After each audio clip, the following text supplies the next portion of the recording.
नमस्कार, मैं हूं महक बिश्नोई और आप देख रहे हैं एसएस लोकल लाइव। शुरुआत करते हैं खबरों का सिलसिला। नजर डालते हैं आज की पहली खबर पर। 28 नवंबर को पेपर लीक होने के बाद रद्द हुई उत्तर प्रदेश शिक्षक पात्रता परीक्षा रविवार को फिर आयोजित की गई। वहीं तेज बारिश के बीच परीक्षार्थी भीगते हुए परीक्षा देने पहुंचे। 28 नवंबर को पेपर लीक होने के बाद रद्द हुई उत्तर प्रदेश शिक्षक पात्रता परीक्षा रविवार को फिर आयोजित की गई। तेज बारिश के बीच शिक्षक पात्रता परीक्षा शुरू हुई। चेकिंग के बाद अभ्यर्थियों को परीक्षा केंद्र के अंदर प्रवेश मिल सका। दोनों पाली में शिक्षक पात्रता परीक्षा में सम्मिलित 34,357 परीक्षार्थी पंजीकृत थे। पहली पाली में 29 परीक्षा केंद्रों पर टीईटी शुरू हुई। पहली पाली में 19,862 और दूसरी पाली में 14,495 परीक्षार्थी पंजीकृत हैं। परीक्षा केंद्रों पर केंद्र व्यवस्थापकों, सेक्टर मजिस्ट्रेट, स्टैटिक मजिस्ट्रेट की कड़ी निगरानी रही। सीसीटीवी की निगरानी में परीक्षा हो रही है।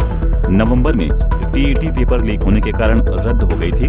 अब की बार नकल विहीन टीईटी कराने को पहले से ज्यादा सख्ती बरती गई है। पर्यवेक्षकों ने भी परीक्षा केंद्रों का निरीक्षण किया। जिलाधिकारी शैलेंद्र कुमार सिंह ने रहमतनगर गली नंबर 1 में स्थित कुष्ठ आश्रम का निरीक्षण कर व्यवस्थाओं का जायजा लिया। इस दौरान जिलाधिकारी ने कुष्ठ आश्रम में गंदगी मिलने पर नाराजगी व्यक्त करते हुए क्या कुछ कहा, आप भी सुने। जिलाधिकारी शैलेंद्र कुमार सिंह ने रहमतनगर गली नंबर 1 में स्थित कुष्ठ आश्रम का निरीक्षण कर व्यवस्थाओं का जायजा लिया। इस दौरान जिलाधिकारी ने कुष्ठ आश्रम में गंदगी मिलने पर नाराजगी व्यक्त करते हुए मोबाइल से ही नगर निगम अधिकारियों को कुष्ठ आश्रम की सफाई व्यवस्था दुरुस्त कराने के निर्देश दिए। उन्होंने वहां रह रहे लोगों से उनकी समस्याओं के बारे में जाना कि उन्हें किसी प्रकार की परेशानी तो नहीं है तथा उन्हें मिलने वाले खाने के बारे में तथा किस प्रकार का खाना मिल रहा है। साथ ही जानकारी प्राप्त करते हुए ठीक प्रकार संतुलित भोजन उपलब्ध कराने के निर्देश दिए।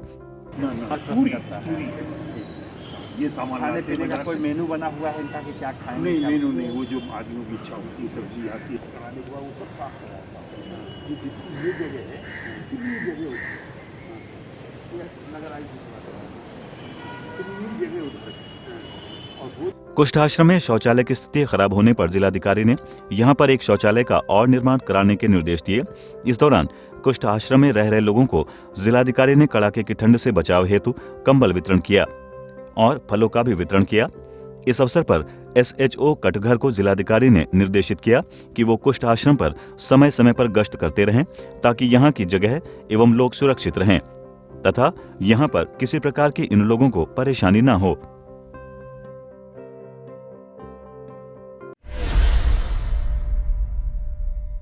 जिला मजिस्ट्रेट शैलेंद्र कुमार सिंह ने थाना गल शहीद क्षेत्र में मदरसा जामिया हुदा में किए जा रहे वैक्सीनेशन कैंप पर पहुंचकर मदरसे में पढ़ने वाले छात्रों को वैक्सीनेशन हेतु जागरूक किया।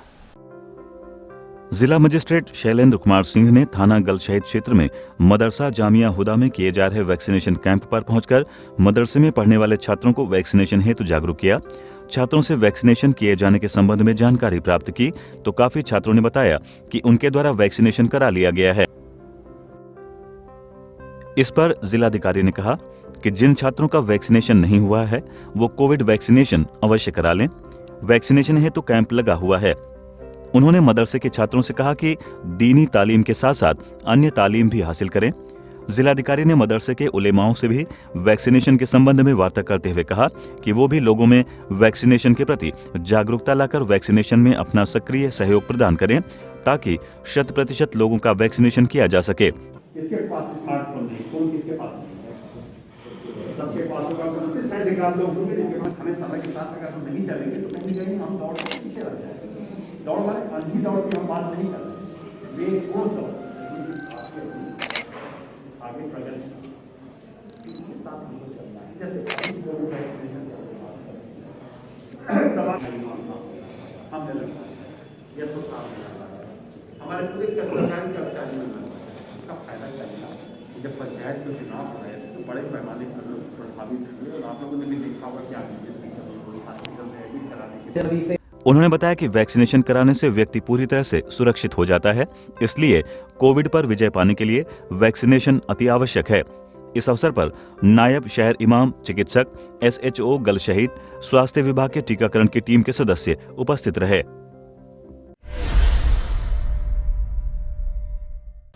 आज़ादी की लड़ाई को नई ऊर्जा और नया आयाम देने वाले नेताजी सुभाष चंद्र बोस की 125वीं जयंती को पूरा देश मना रहा है। वहीं भारत स्वाभिमान युवा भारत पतंजलि परिवार के द्वारा नेताजी सुभाष चंद्र बोस को नमन कर श्रद्धांजलि अर्पित की गई। भारत स्वाभिमान युवा भारत पतंजलि परिवार के द्वारा भारत सीमा जिला कार्यालय पर नेताजी सुभाष चंद्र बोस जी की जन्म जयंती पर उनको नमन किया गया। इस अवसर पर युवा भारत के जिला प्रभारी उदय भान सिंह ने कहा कि देश को अभी भी सुभाष की जरूरत है और नेतृत्व कला में निपुण सुभाष चंद्र बोस जी ने तुम मुझे खून दो मैं तुम्हें आजादी दूंगा का नारा देकर युवाओं में शौर्य और पराक्रम का संचार कर आजाद हिंद फौज का गठन किया। भारत स्वाभिमान जिला प्रभारी जितेंद्र आर्य ने इस अवसर पर नेताजी को नमन करते हुए कहा कि सुभाष चंद्र बोस युवाओं के लिए प्रेरणा स्रोत हैं और पहली भारत सरकार का उन्होंने गठन किया है और अनेकों देशों ने उन्हें उस समय भारत सरकार का प्रधानमंत्री स्वीकार कर मान्यता भी दी थी। जय हिंद जय हिंद जय हिंद जय हिंद वंदे मातरम वंदे मातरम वंदे मातरम की तरफ से बहुत बहुत स्वागत करता हूँ, अभिनंदन करता हूँ और मैं बुलाना चाहूँगा अपने जिलाध्यक्ष भाई जितेंद्र जी जो यहाँ के जिलाध्यक्ष हैं भारत स्वाभिमान के। मैं चाहूँगा 2 शब्द आप अपने मुखार सुनकर क्या कहेंगे जी। मैं जितेंद्र आर्य भारत स्वाभिमान का जिला प्रभारी आज यहाँ जिला कार्यालय पर नेताजी सुभाष चंद्र बोस की 125वीं जयंती को हम मना रहे हैं, उनको नमन कर रहे हैं, उनको याद कर रहे हैं और पूरा देश आज पराक्रम दिवस के रूप में इन महान विभूति को नमन कर रहा है, पराक्रम दिवस के रूप में मनाया जा रहा है और ये बड़े गर्व की बात है कि भारत स्वाभिमान युवा भारत के अनेकों कार्यकर्ताओं और पदाधिकारियों ने जिला कार्यालय पहुंचकर नेताजी सुभाष चंद्र बोस जी को अपनी कृतज्ञता प्रकट कर ज्ञात किया। इस दौरान अनुपेंद्र सिंह, दीक्षांत चौधरी, महाराज सिंह, अवनीश चौधरी, ओमवीर चौधरी, भूपेंद्र सिंह कृष्णा सैनी, अमरीक सिंह सैनी, गोपाल आदि अनेकों सदस्य उपस्थित रहे। में दीक्षांत चौधरी ने कार्यक्रम का संचालन किया। अचानक मौसम का मिजाज बिगड़ गया। हवाओं के साथ हुई बारिश ने जहां फसल को प्रभावित किया तो वहीं ठंड का एहसास भी कराया। किसान अपनी उपज को लेकर काफी परेशान नजर आए। अचानक मौसम का मिजाज बिगड़ गया। हवाओं के साथ हुई बारिश ने जहां फसल को प्रभावित किया वहीं ठंड का एहसास भी कराया। किसान अपनी उपज को लेकर परेशान देखे गए। एक तरफ जहां समाज का हर तबका कोरोना वायरस के प्रभाव से बचने में जुटा हुआ है, वहीं बारिश ने समस्याओं को और बढ़ाने का कार्य किया। सुबह लगभग 11 बजे बदली छा गई तथा उसके बाद हवाएं चलनी प्रारंभ हो गईं। कुछ देर बाद बारिश भी होने लगी। बारिश की वजह से नगर में लोग जहां तहां बचते हुए नजर आए। बारिश के बीच कुछ लोग छाते के सहारे अपने घर से बाहर निकले तथा जरूरी कार्य कर वापस लौट आए। वहीं कुछ देर तक हुई बारिश के कारण सड़कें कीचड़ युक्त हो गईं। बारिश के बीच सबसे अधिक चिंतित किसान देखे गए, कारण कि उनकी उपज के खराब होने का खतरा मंडरा रहा है। वे ये सोचकर चिंतित हैं कि यदि उनकी आय का जरिया फसल ही नहीं बचेगी तो वे वर्ष भर करेंगे क्या। नगर के साथ साथ ग्रामीण क्षेत्र में भी हुई बारिश ने लोगों की समस्या को बढ़ाने का कार्य किया। बारिश ने जहां किसानों के चेहरे को उदास कर दिया, वहीं आमजन को भी ठंड का एहसास कराया। समाजवादी पार्टी ने अपने स्टार प्रचारकों की सूची जारी कर दी है, जिसमें 30 नेताओं को शामिल किया गया है। सूची में सबसे पहले नंबर पर पूर्व मुख्यमंत्री और सपा संरक्षक मुलायम सिंह यादव हैं और इसके बाद इस लिस्ट में किस किस का नाम जुड़ा है बताते हैं आगे इस खबर में। समाजवादी पार्टी ने अपने स्टार प्रचारकों की सूची जारी कर दी है। इसमें 30 नेताओं को शामिल किया गया है। सूची में सबसे पहला नाम पूर्व मुख्यमंत्री और सपा संरक्षक मुलायम सिंह यादव का है। इसके बाद अखिलेश यादव इस सूची में सबसे बड़े स्टार प्रचारक हैं। पार्टी ने तीसरे नंबर पर किरणमय नंदा को रखा है, जो कि पार्टी के राष्ट्रीय उपाध्यक्ष भी हैं। इसके अलावा राज्यसभा सदस्य और पार्टी के महासचिव राम गोपाल यादव और जया बच्चन को स्टार प्रचारक बनाया गया है। स्टार प्रचारकों की सूची में डिंपल यादव को 6ठा स्थान मिला है। वहीं पार्टी के प्रदेश अध्यक्ष नरेश उत्तम पटेल को 7वां और विधानसभा में नेता प्रतिपक्ष राम गोविंद चौधरी को 8वें नंबर पर रखा गया है। भाजपा छोड़कर सपा में शामिल हुए पिछड़े वर्ग के नेता स्वामी प्रसाद मौर्य को पार्टी ने 11वें नंबर पर स्टार प्रचारक बनाया है। हालांकि इस सूची में सपा सांसद आजम खान और उनके परिवार के सदस्यों का नाम नहीं है। सर्द हवाओं के बीच अचानक हुई बारिश से आम जनजीवन पूरी तरह से अस्त व्यस्त हो गया। खराब मौसम होने के चलते बाजारों व प्रमुख मार्गों पर आमतौर पर सन्नाटा पसरा रहा।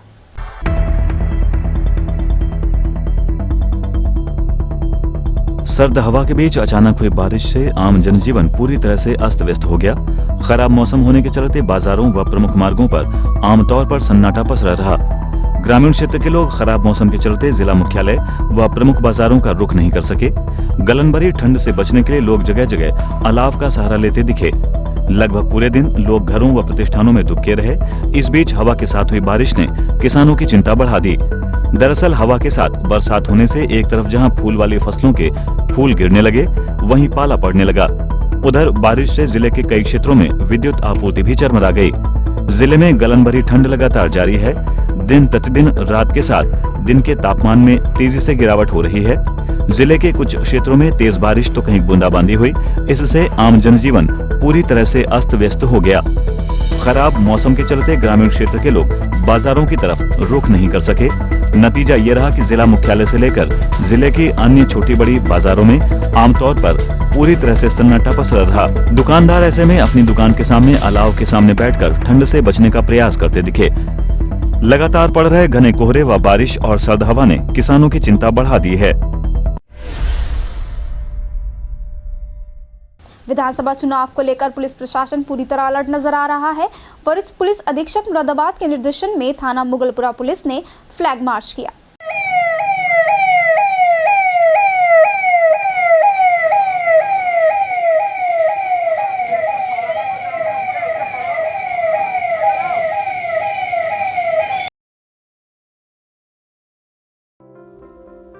विधानसभा चुनाव को लेकर पुलिस प्रशासन पूरी तरह से अलर्ट नजर आ रहा है। वरिष्ठ पुलिस अधीक्षक मुरादाबाद के निर्देशन में थाना मुगलपुरा पुलिस द्वारा अर्धसैनिक बल के साथ विधानसभा निर्वाचन 2022 अपराध नियंत्रण, कानून और शांति व्यवस्था के दृष्टिगत थाना मुगलपुरा क्षेत्रांतर्गत फ्लैग मार्च किया गया। वहीं इस दौरान पुलिस ने चुनाव में किसी भी तरह की गड़बड़ी व माहौल खराब करने वालों को भी सख्त चेतावनी दी। पुलिस प्रशासन गांवों व शहरों में लगातार फ्लैग मार्च निकालकर जहां लोगों को मतदान के दौरान सुरक्षा का एहसास करा रहा है, वहीं असामाजिक तत्वों को भी कड़ी चेतावनी दी जा रही है।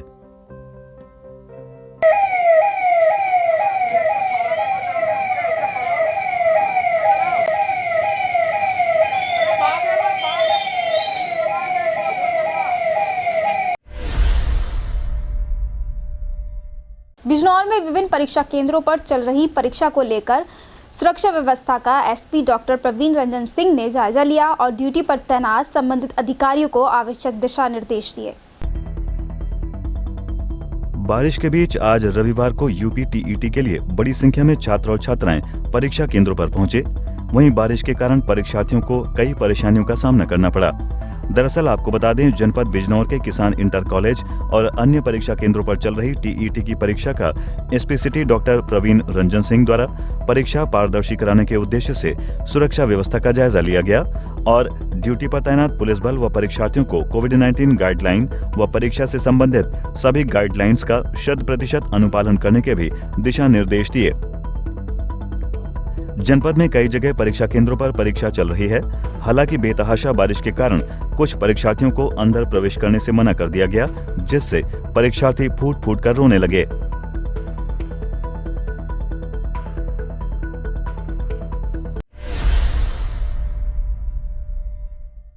पुलिस ने धोखाधड़ी के मामले में बड़ा खुलासा किया है। दरअसल आयुर्वेदिक नाम की कंपनी द्वारा धोखाधड़ी कर ठग कर लिया गया, जिस पर थाना छजलैट पुलिस ने टीम गठित कर मामले की जांच की और एक बड़ा खुलासा किया है। पुलिस ने धोखाधड़ी के मामले में बड़ा खुलासा किया है। थाना छजलेट पुलिस को रियाजुद्दीन पुत्र जमील अहमद निवासी शाहपुर मुबारकपुर ग्राम छजलेट ने एक प्रार्थना पत्र दिया था, जिसमें उसके द्वारा बताया गया कि जीवन आयुर्वेदिक नाम की कंपनी द्वारा धोखाधड़ी कर उसके अकाउंट से 1,16,000 रुपए ठग लिए गए, जिस पर थाना छजलेट पुलिस ने टीम गठित कर मामले की जाँच की। तब उनके द्वारा एक महिला प्रियंका सहित 3 युवक विशाल, मिथुन, मुदित को गिरफ्तार किया गया। पूछताछ में उनके द्वारा बताया गया कि उनका साथी वरुण उन्हें डाटा उपलब्ध कराता था और वो मोबाइल पर कॉल कर खुद को स्वास्थ्य विभाग का बताते थे और दवाई के बारे में लोगों को बताते थे। दवाई की कीमत उनके द्वारा 2,000 रुपए से 30,000 रुपए तक बेची जाती थी, जिसके बाद वे 3 महीने बाद फीडबैक लेने के लिए भी कॉल करते थे और दवाई लेने वाला व्यक्ति पैसे रिफंड करने के लालच में इनके द्वारा ठगा जाता था। ये साइबर सेल थाना ठाकुर द्वारा पुलिस और थाना छजलेट पुलिस द्वारा आज 4 अभियुक्तों की गिरफ्तारी की गई है। पूर्व में थाना छजलेट पर वादी रियाजुद्दीन द्वारा एक अभियोग पंजीकृत कराया गया था, जिसमें उनके द्वारा यह बताया गया था कि इनके साथ फोन के माध्यम से दवा बेचने के नाम पर ऑनलाइन ठगी की गई है। करीब 1,16,000 रुपए के साथ ठगी की गई थी। इस संबंध में जब विवेचना की जा रही थी तो उसी में 4 अभियुक्तों की गिरफ्तारी हुई है। पूछताछ के दौरान यह ज्ञात हुआ है कि इनके पास इनका साथी डाटा उपलब्ध कराता था और उस उपलब्ध डाटा के आधार पर लोगों से फोन से बात करके अपने आप को ये स्वास्थ्य विभाग कर्मचारी बताते हुए दवाइयाँ बेचने के प्रलोभन देते थे कि इनके द्वारा दवाई बनाई गई है और दवाई बड़ी उपयोगी है। लोगों के द्वारा पैसे देकर खरीदे जाते थे। बाद में फिर रिफंड के नाम पर भी इन लोगों के साथ इनके द्वारा ठगी की जाती थी। अभी और विस्तृत पूछताछ की जा रही है कि इनके अन्य साथी कौन कौन से हैं और क्या इनकी मोडस ऑपरेंडी रही है। इसके आधार पर आगे की कार्रवाई की। वहीं अब देखना होगा कि पुलिस की इस कार्रवाई से इन घटनाओं में कितनी कमी आती है।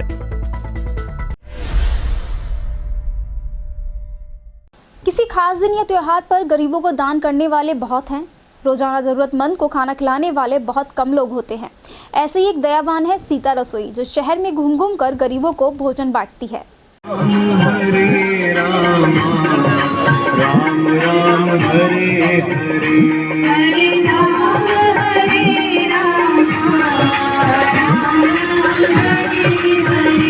कहते हैं कि किसी को खाना खिलाने और पानी पिलाने से बड़ा पुण्य का काम कोई नहीं हो सकता है। शायद ही दुनिया में इससे बड़ा सुकून का कोई काम होगा। वहीं मुरादाबाद में सर्वप्रयास वेलफेयर सोसाइटी द्वारा संचालित सीता रसोई के माध्यम से सीता रसोई पर भोजन वितरण किया गया। भारी बरसात के बावजूद भी बड़ी संख्या में भोजन प्रसाद ग्रहण करने वालों की भीड़ सीता रसोई पर लगी रही।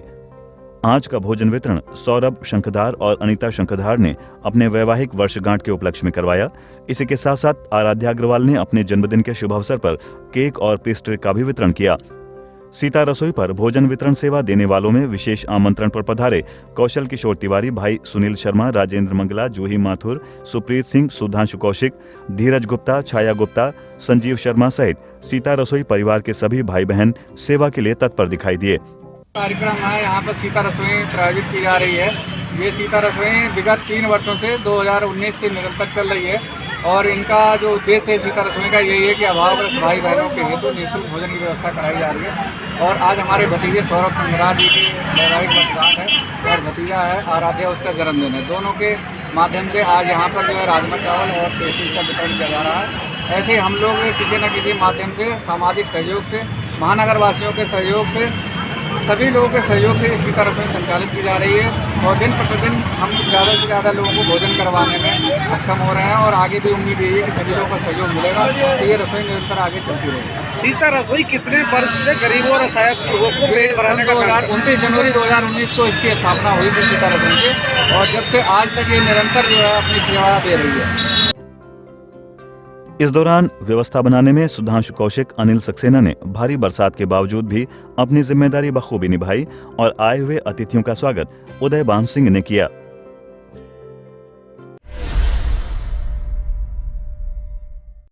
रुक रुक कर हो रही बारिश ने भोजपुर में बेतहाशा ठंड बढ़ा दी है। जहां शनिवार को भी पूरे दिन सुबह से ही तेज हवाओं के साथ हल्की बारिश होती रही, इसमें जनजीवन अस्त व्यस्त रहा, तो वहीं रविवार को भी यही प्रक्रिया चलती रही। हालांकि बारिश से गन्ना और गेहूं की फसलों को लाभ हुआ, लेकिन सरसों और सब्जियों की फसल के लिए नुकसान हो रहा है।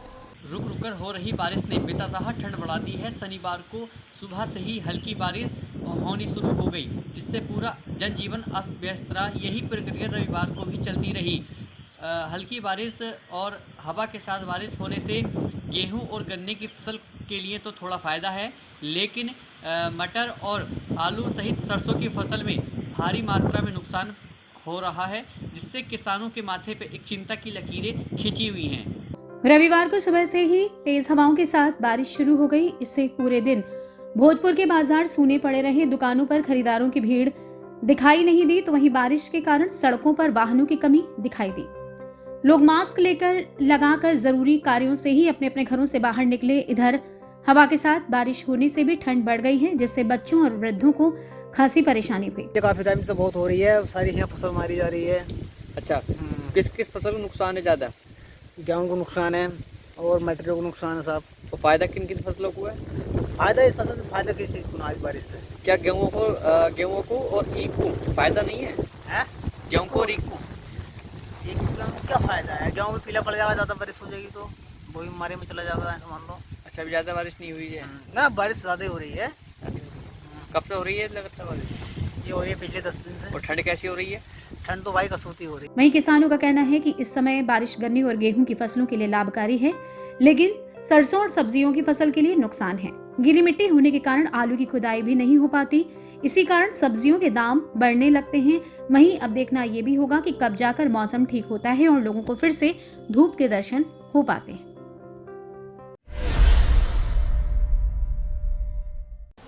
चुनाव लोकतांत्रिक प्रक्रिया का अहम हिस्सा है। जब आप वोट देने जाते हैं तो ढेर सारे उम्मीदवारों और कई पार्टियों से पाला पड़ता है। मतदान केंद्र पर आपको बस कुछ पलों में ही फैसला करना होता है कि किस उम्मीदवार को वोट देना है।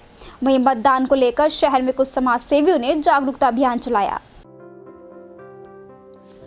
जैसे जैसे विधानसभा चुनाव तारीख नजदीक आती जा रही है, राजनीतिक पार्टियों के साथ साथ जन सामाजिक संगठन भी अब आगे आकर समस्त महानगर वासियों को विधानसभा चुनाव के दिन अपना कीमती वोट डाले जाने की बात बड़ी ही विनम्रता के साथ अपील कर रहे हैं। कहा जा रहा है कि आपका एक वोट आपको एक अच्छी सरकार दे सकता है, जिसके कारण आपका भविष्य उज्जवल हो सकता है। साथ ही आपके अपनों का तो भविष्य उज्जवल होगा ही, देश का भी भविष्य उज्जवल होगा। हमारे विशेष आमंत्रण पर हमारे युवा मोर्चा के उपाध्यक्ष, युवा नेता, समाज सेवी भाई निशान चौधरी जी का आगमन हुआ, तो मैं चाहूँगा कि अपना उद्बोधन कार्यक्रम हमारे बीच में रखें। एक बार जोरदार ताली भाई। इसी के चलते सर्वप्रयास वेलफेयर सोसाइटी द्वारा आयोजित सीता रसोई भोजन रथ पर पहुंचकर स्थानीय निवासियों को आगामी विधानसभा चुनाव में अधिक से अधिक मतदान प्रतिशत बढ़ाने पर और सबसे पहले मतदान उसके बाद जलपान करने हेतु प्रेरित किया तथा सभी से भारतीय जनता पार्टी को विजयी बनाने हेतु निवेदन किया गया। मौजूद हैं और मालूम है कि 14 तारीख में मुरादाबाद में वोटिंग होगी, तो उसमें सबसे आपसे निवेदन है, क्योंकि आप लोग अपने आप में यहाँ पे बैठे हुए एक ज़रूर हैं, लेकिन आप 100-100, 500-500 वोटों को फ्लक्चुएट करने की ताकत रखते हैं और आप लोगों से काफ़ी संख्या में लोग जुड़े हुए हैं। तो पहला तो निवेदन यही रहेगा कि जिस मोहल्ले, जिस जगह हम लोग रहते हैं, हम अपने प्रयास ये करें कि ज़्यादा से ज़्यादा वोटिंग हो सके, क्योंकि हमने देखा है कि हम लोग जो है वो थोड़े से वोटिंग में पिछड़ जाते हैं। हम लोगों की वोटिंग कहीं भी हमने अगर देखी हो तो 50 से 60% मैक्सिमम पहुंचती है। तो हमें इसमें सुधार लाना है, कोशिश करनी है कि ये इस बार कम से कम 75 या 80% के आसपास पहुंचे। हम लोग सबसे पहले नाश्ता बाद में करें, सबसे पहले अपना वोट कास्ट कर देना। ये भी देखा गया, हम जब देखते हैं कि थोड़ी सी भीड़ हो गई तो हम टाल देते हैं उस चीज़ को, बोले ठीक है थोड़ी देर बाद कर लेंगे, पता चलता है थोड़ी देर बाद और ज़्यादा भीड़ हो गई, तो अमूमन वो टल सा जाता है। तो देखिए, अपने वोट की बहुत कीमत है आप सबकी। मैं आपसे निवेदन करूंगा कि अपना वोट जरूर कास्ट करें। मैं ये तो आने वाला वक्त बताएगा कि इस चुनावी रण में किसकी जीत होती है और किसको हार का मुंह देखने को मिलेगा। बारिश शुरू होने के साथ ही एक बार फिर मुरादाबाद की सड़कें लोगों के लिए परेशानी का सबब बन गई हैं। पहले गड्ढे और धूल से भरी सड़कें लोगों की सेहत बिगाड़ रही थी, तो वहीं अब बरसात का पानी भरने से सड़कें जानलेवा बन गई हैं।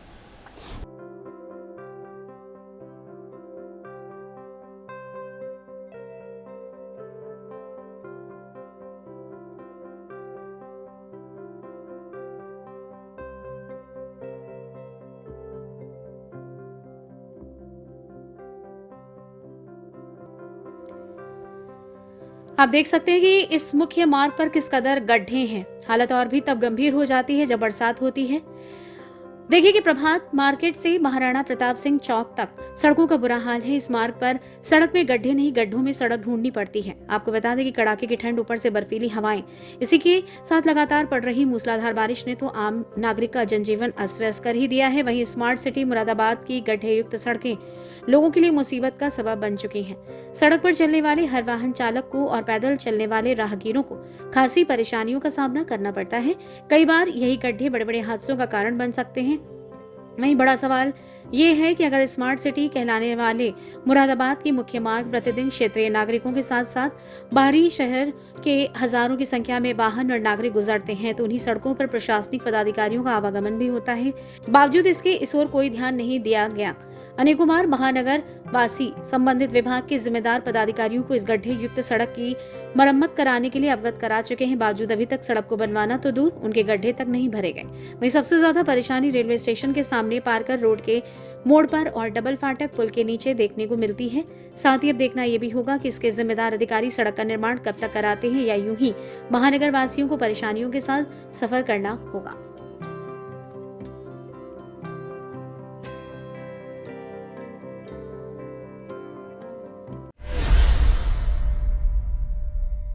ट्रेन में एक छात्र जहर खुरान गिरोह का शिकार हो गया। वहीं मुरादाबाद जीआरपी द्वारा बेहोशी की हालत में युवक को इलाज के लिए जिला अस्पताल में भर्ती कराया गया।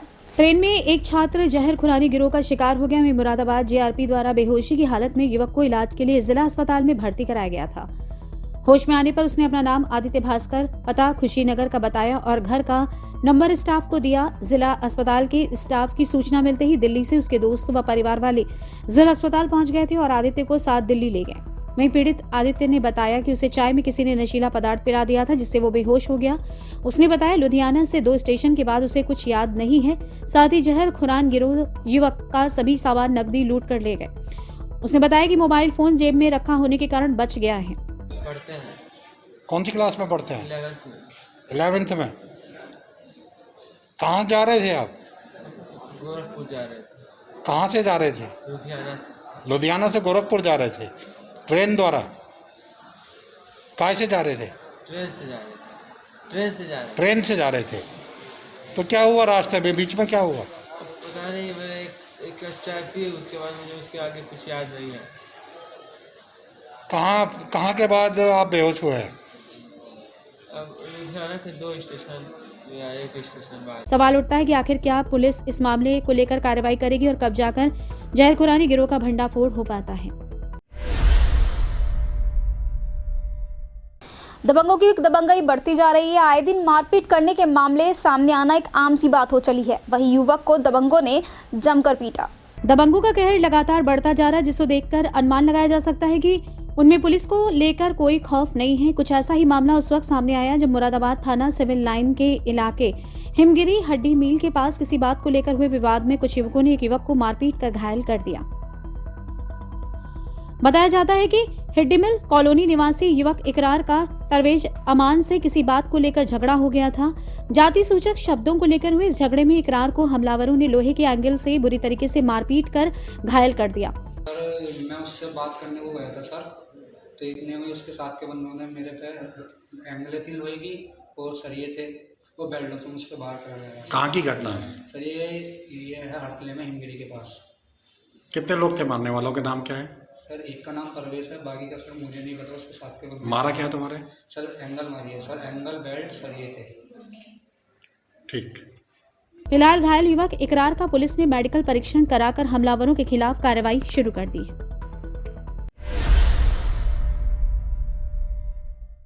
फिलहाल खबरों के सिलसिले में आज इतना ही। कल फिर मिलेंगे ताज़ा तरीन खबरों के साथ और आप बने रहिए एसएस लोकल लाइव के साथ। आपको बता दें कि आप हमारी ये सभी खबरें फेसबुक और यूट्यूब चैनल के माध्यम से भी देख सकते हैं। धन्यवाद।